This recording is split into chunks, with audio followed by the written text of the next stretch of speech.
Women had long been denied the right to vote, even after helping to win voting rights for blacks with the passage of the 15th Amendment. In November 1872, Susan B. Anthony was one of 14 women who defied the law to cast a ballot in the presidential election. Anthony was arrested for, quote, knowingly voting without having a lawful right to vote, unquote, and was found guilty. Has the prisoner anything to say why sentence shall not be pronounced? Yes, Your Honor, I have many things to say.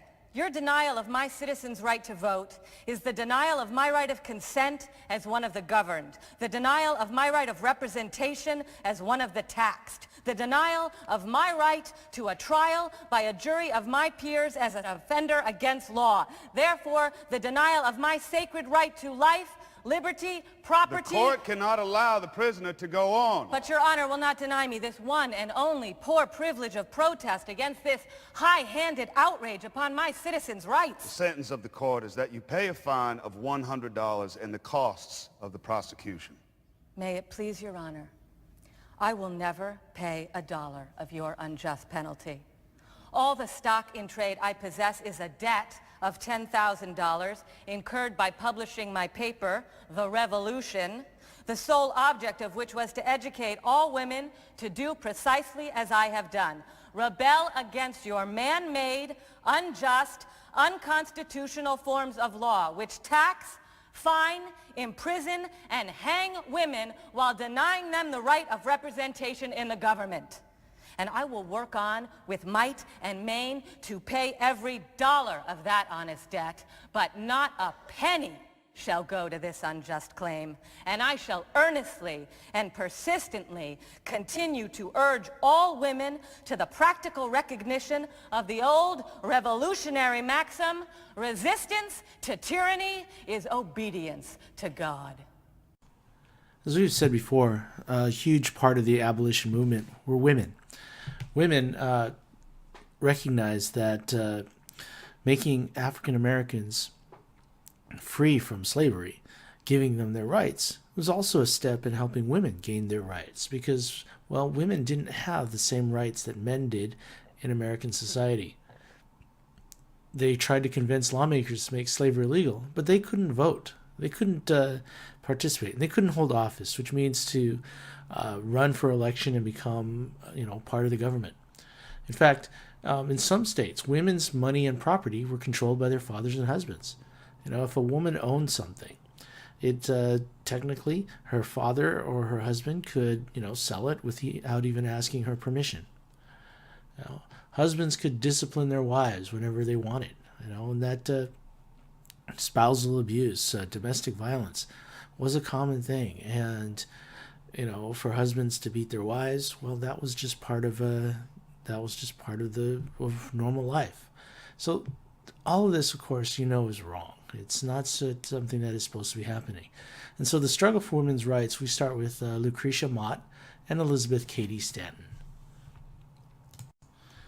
As the United States grew, women began to protest the fact that they did not have equal treatment, that they were required to pay taxes, that they were required to obey laws, they were required to, serve, but they did not get to vote. They did not get to own property. They did not get to do, all these things.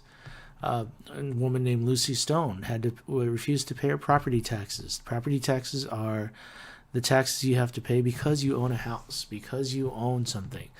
And she said, no, I shouldn't have to pay my taxes because women didn't vote to put the taxes in. Remember, this is something that the United States was founded on. No taxation without representation. We didn't vote for the tax, therefore, we didn't have any part in making the tax, part of the government. Why should we have to pay these taxes if we didn't have a part in creating them? Elizabeth Blackwell grew up, wanted to become a doctor, but she was not allowed to go to medical school. Right? Medical school would accept her because they said, no, this is a job for men. Women are too delicate. Women are too, not strong enough. They're weak. They shouldn't be allowed to be doctors. Well, she persisted. She endured. She kept on saying, no, I want to become a doctor. And she kept studying and she kept working. And she was finally accepted somewhere and became the first female doctor in the United States to earn her medical degree. She definitely knew her stuff. And so became the first, doctor in the United States, even though most people would not accept her to be in college. Now remember I said that the movement spread because, well, women took such a large part in the abolition movement. And so as the abolition movement spread, the feeling that slavery should not be allowed in the United States, so did the spread of the women's rights, the call for women to also gain the right to vote. And Lucretia Mott announced that she's going to have a convention in Seneca Falls, which is in New York, and they're going to call all the people to get together who believe that women should have, well, rights, should be treated as full and equal citizens. Because women were citizens, they just didn't have the right to vote. And like I said, in some places did not have rights above their outside of their husbands. Right? And so they started the convention July 19th, 1848. There were abolitionists there were Quakers, housewives, farmers, factory workers, all kinds of people all over the United States. Wrote up a proposal called the Declaration of Sentiments, which basically is a rewrite of the original Declaration of Independence, which included change the words from "we hold these truths to be self-evident that all men are created equal." Well, of course you change that. "We hold these truths to be self-evident that all men and women are created equal. And so we should live up to the promise of the Declaration of Independence."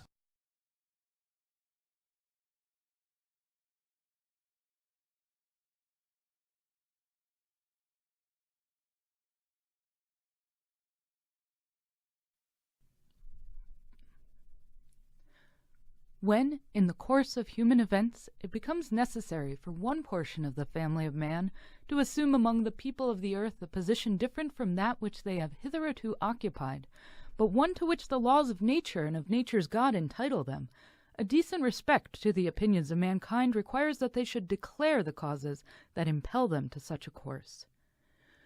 We hold these truths to be self-evident, that all men and women are created equal, that they are endowed by their Creator with certain inalienable rights, that among these are life, liberty, and the pursuit of happiness, that to secure these rights, governments are instituted, deriving their just powers from the consent of the governed. Whenever any form of government becomes destructive of these ends, it is the right of those who suffer from it to refuse allegiance to it, and to insist upon the institution of a new government, laying its foundations on such principles and organizing its powers in such form as to them shall seem most likely to affect their safety and happiness. Prudence, indeed, will dictate that governments long established should not be changed for light and transient causes, and accordingly all experience hath shown that mankind are more disposed to suffer while evils are sufferable than to right themselves by abolishing the forms to which they are accustomed. But when a long train of abuses and usurpations, pursuing invariably the same object, evinces a design to reduce them under absolute despotism, it is their duty to throw off such government, and to provide new guards for their future security. Such has been the patient sufferance of the women under this government, and such is now the necessity which constrains them to demand the equal station to which they are entitled. The history of mankind is a history of repeated injuries and usurpations on the part of man toward woman, having in direct object the establishment of an absolute tyranny over her. To prove this, let facts be submitted to a candid world.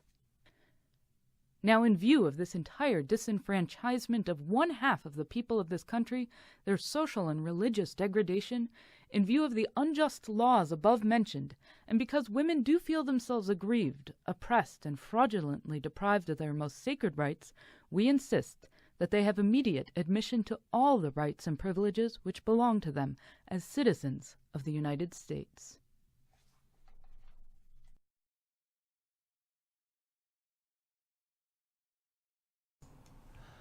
And the convention voted to approve the idea that women should have the right to vote. Right? So the convention said, yes, let's do this. Let's create a campaign so that women would gain the right to vote. Because the right to vote is the right to say the government is right or the government is wrong. Right?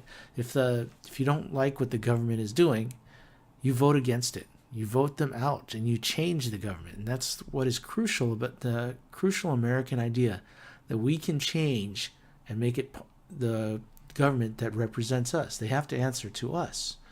Susan B. Anthony traveled from town to town speaking for women's rights. As more and more people listened to her and recognized her, they began to work and say, hey, no, we need to change our country so that women have the right to vote. It starts with New York. The state of New York gave women control over their property and their wages, so that if you own property, you have the right to decide whether it gets bought or sold. Not your father, not your husband, you. Right? If you buy it, it belongs to you. Some states passed more liberal divorce laws that if that divorce would be allowed, especially in cases where the husband is cheating or is beating up the wife. You can divorce it. You can leave them and not be breaking the law. Blackwell started her own hospital to train female doctors because, she wanted a place where she would be accepted, where she could, create more women doctors. It was very difficult, but she started her own. Now, of course, the right to vote doesn't come till 1919, but this is where it starts. This is where women's rights begins, and that's how things start. It starts with small, and then it grows until you finally get what you actually want.